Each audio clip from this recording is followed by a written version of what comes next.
Dear students, a very warm welcome to all of you in my today's lecture of marketing management. In today's lecture, we will discuss upon the topic types and strategies of sales promotion. जैसे कि previous lecture में हमने इसके concept को discuss किया था, इसके features को डिस्कस किया था। आज के लेक्चर में हम इसके टाइप्स और स्ट्रेटजीज़ के बारे में डिस्कशन करेंगे। First of all we will discuss about the types of sales promotion.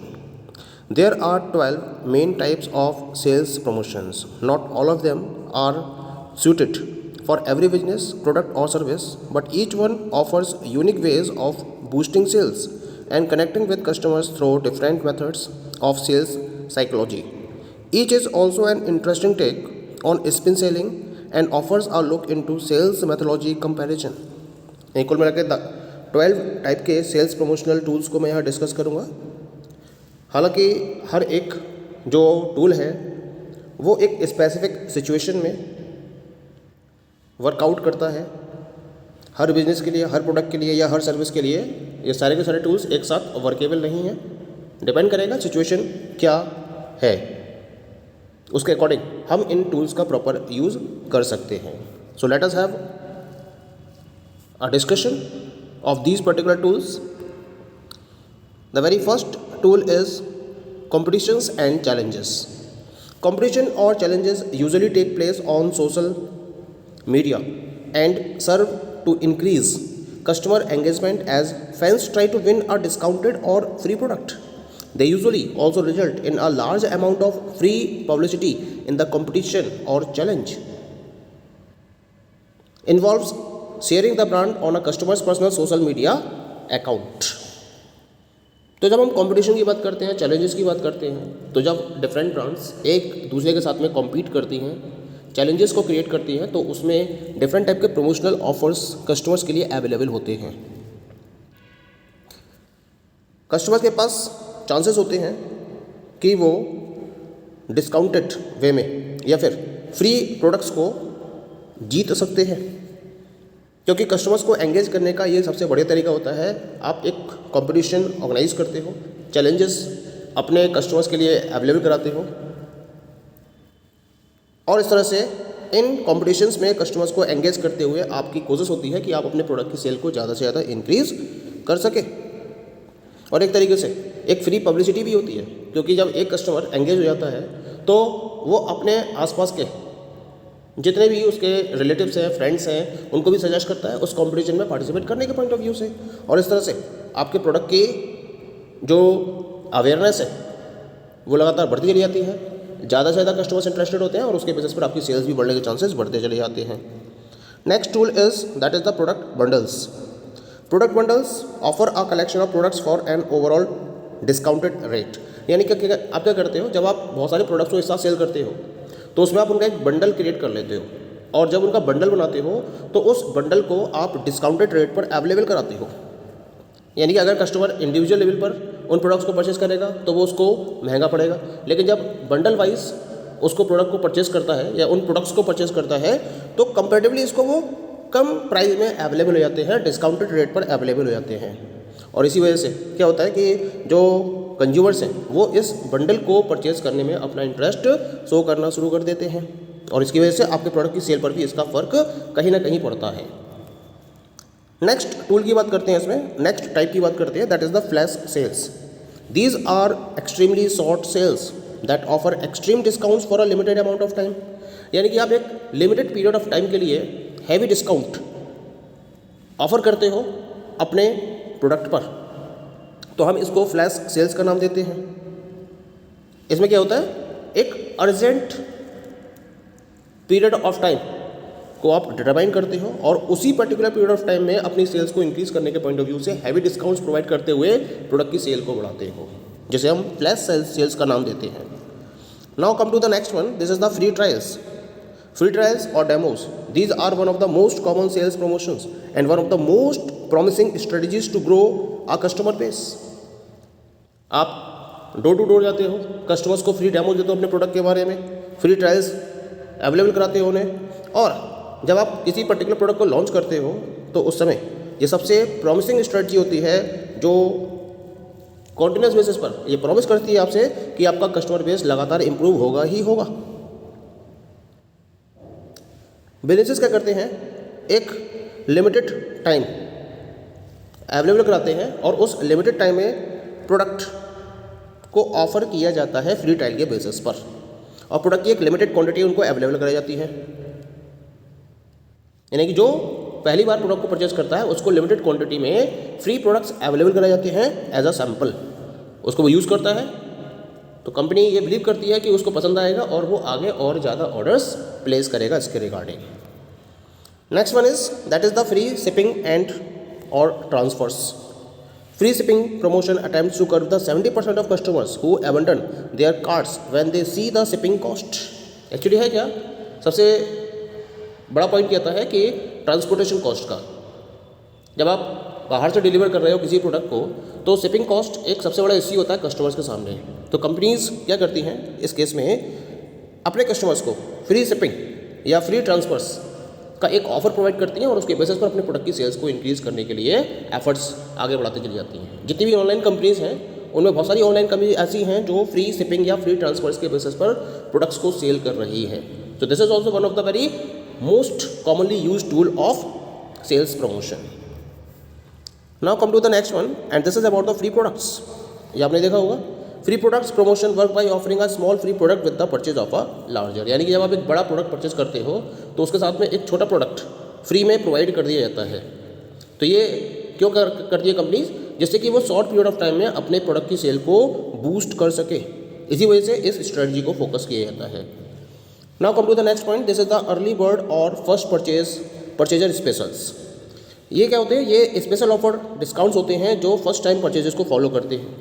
तो अपने कस्टमर्स को वेलकम करने के पॉइंट ऑफ व्यू से इस टाइप की स्ट्रेटजी को फोकस किया जाता है। यानी कि जो कस्टमर्स पहली बार कंपनी के प्रोडक्ट को परचेज करते हैं उनको डिस्काउंट्स प्रोवाइड किया जाता है और फिर उसके बाद वो डिस्काउंट्स उन्हें प्रोवाइड नहीं किया जाता है। तो अपने नंबर ऑफ कंज्यूमर्स को या कंज्यूमर बेस को स्ट्रॉन्ग करने के लिए इस स्ट्रेटजी का भी यूज़ किया जाता है कंपनीज के द्वारा। Now come to the next one, this is the BOGO special. BOGO का मतलब क्या होता है, buy one get one free.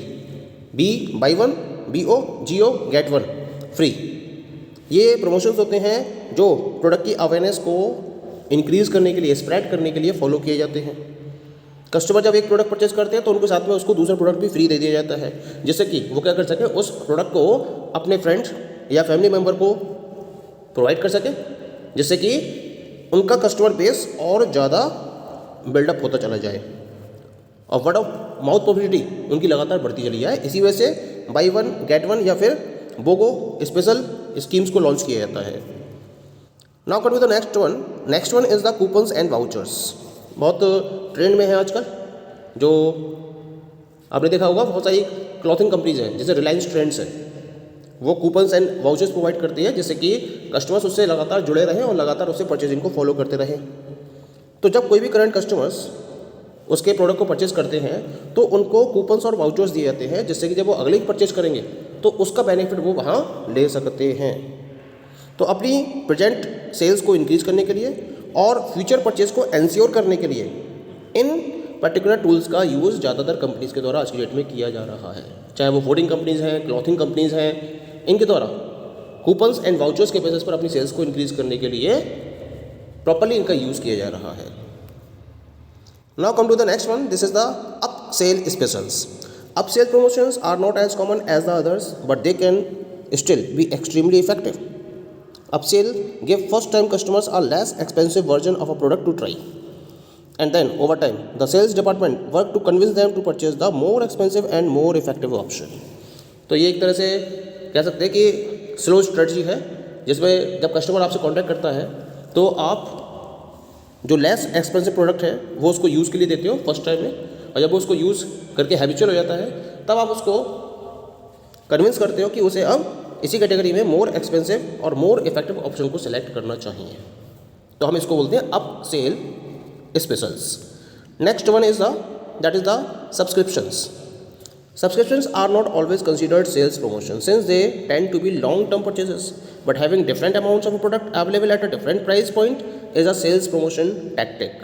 With a subscription, a customer pays a larger fee upfront for a large amount of product that eventually comes out to less than what they would pay for buying smaller amounts of product individually. तो subscribe करना होता है आपको इसमें। तो subscription का offer रहता है जिसमें आप क्या करते हो, लार्ज क्वांटिटी में प्रोडक्ट को परचेज करते हो, लेकिन आपको डिस्काउंटेड रेट पर वो प्रोडक्ट अवेलेबल हो जाता है। इन्हें हमेशा एक सेल्स प्रमोशन के टूल के तौर पर कंसीडर नहीं किया जाता है, लेकिन कभी कभी कंपनी सेल्स प्रमोशन टूल मानते हुए इनके बेसिस पर अपनी सेल को प्रमोट करने के लिए एफर्ट्स करती हैं। Now come to the next one, this is about the donations. These are the excellent way for a company to build credibility and goodwill within the customer base. कोई भी company अपने goodwill को या फिर अपनी credibility को strong करना चाहती है अपने कस्टमर बेस के बीच में, तो सबसे बड़ी तरीका क्या है उसका, डोनेशन को वो फोकस करें। ज़्यादातर जो डोनेशंस हैं, जब कंपनी के द्वारा इनका कंट्रीब्यूशन दिया जाता है, अपनी इनकम का एक पोर्शन जो सेल्स कंपनी कर रही है, उस सेल्स का एक पोर्शन कंपनी चैरिटेबल ट्रस्ट को प्रोवाइड करती है या फिर चैरिटेबल कॉज के लिए डोनेट करती है। वहाँ ये डोनेशन कंपनी की गुडविल और क्रेडिबिलिटी को स्ट्रॉन्ग करने का काम करती हैं। Now we come to the next topic and this is about the sales promotion strategies. जैसा कि हमने अभी डिस्कस किया था कि किसी भी पर्टिकुलर पॉइंट ऑफ टाइम पर हम सेल्स प्रमोशन के रेफरेंस में डिफरेंट टाइप्स का यूज़ कर सकते हैं, डिफरेंट टूल्स का यूज़ कर सकते हैं। इसी वजह से हमें ये भी पता होना चाहिए कि वो कौन कौन सी बेस्ट प्रैक्टिसेस हैं, एक्टिविटीज़ हैं और टेक्निक्स हैं जिनके बेसिस पर सक्सेसफुल प्रमोशन को आगे बढ़ाया जा सकता है। तो इसके लिए यहाँ मैं आपसे 3 स्ट्रेटजीज़ को डिस्कस करूँगा। 3 प्राइमरी स्ट्रेटजीज हैं सेल्स प्रमोशन के regarding. The very first one is the pull strategy. The pull strategy tries to get the customer to pull the product away from the company, usually in the form of a discount, BOGO और another special. This is the most commonly used strategy across the board for all businesses. सबसे important strategy रहती है पुल strategy किसी भी company का point of view से। पुल का मतलब कंपनी को अपने प्रोडक्ट को पुल करना है कंपनी से कस्टमर की तरफ, और पुल करने के लिए इसके द्वारा डिफरेंट टाइप के सेल्स प्रमोशनल टूल्स जैसे कि discounts, buy one get one free, BOGO या फिर कुछ स्पेशल स्कीम्स होती हैं या स्पेशल डिस्काउंट्स होते हैं, उनको फॉलो किया जाता है जिससे कि प्रॉपरली प्रोडक्ट को कंपनी से कस्टमर की तरफ पुल किया जा सके। ऑलमोस्ट हम जितने भी बिजनेसेस की बात कर रहे हैं, हर बिजनेसेस के अंदर इस स्ट्रेटजी को फॉलो किया जाता है। Now come to the next one, the second strategy is the push strategy. Push strategy, it means that it tries to push the products away from the company towards the customer. यहाँ push करना है company को, company push कर रही है अपने product को अपने से कस्टमर की तरफ, पुश करना है उसको। और यूजुअली होता क्या है, B2B सेल्स जब फॉलो होती है तो उसके थ्रू पुश, जब B2B सेल्स की बात करते हैं तो हम पुश स्ट्रेटजी के बेसिस पर प्रोडक्ट को पुश करते हैं from the buyer to the consumer. Parent companies will reward distributors and retailers for taking additional products off their hands and selling them to the consumers। तो जहाँ पर जो intermediaries involve होते हैं कंपनी के प्रोडक्ट को सेल करने के रेफरेंस में, जो भी डिस्ट्रीब्यूटर्स हैं या रिटेलर्स हैं, उनको कंपनी रिवॉर्ड पे करती है अगर वो उसके द्वारा सेट किए गए टारगेट को प्रॉपर्ली अचीव कर लेते हैं कंज्यूमर्स को सेल करने के बाद। तो हम इसको बोलते हैं पुश स्ट्रेटजी। और तीसरी होती है इसके अंदर हाइब्रिड स्ट्रेटजी। नाम से ही पता चल रहा है इसके अंदर ना, तो हाइब्रिड स्ट्रेटजी का मतलब क्या होगा, combination of push and pull strategy. तो कंपनी क्या करती है, पुश स्ट्रेटजी का यूज़ करती है प्रोडक्ट को मूव कराने के लिए, और पुल स्ट्रेटजी का यूज़ करती है रिटेलर्स के बेसिस पर परचेजिंग को एनकरेज कराने के लिए। तो इस तरह से दोनों स्ट्रेटजी का यूज़ करते हुए कंपनी अपने प्रोडक्ट की सेल्स को इंक्रीज करती है। तो हम इसको हाइब्रिड स्ट्रेटजी का नाम देते हैं। Okay, thank you.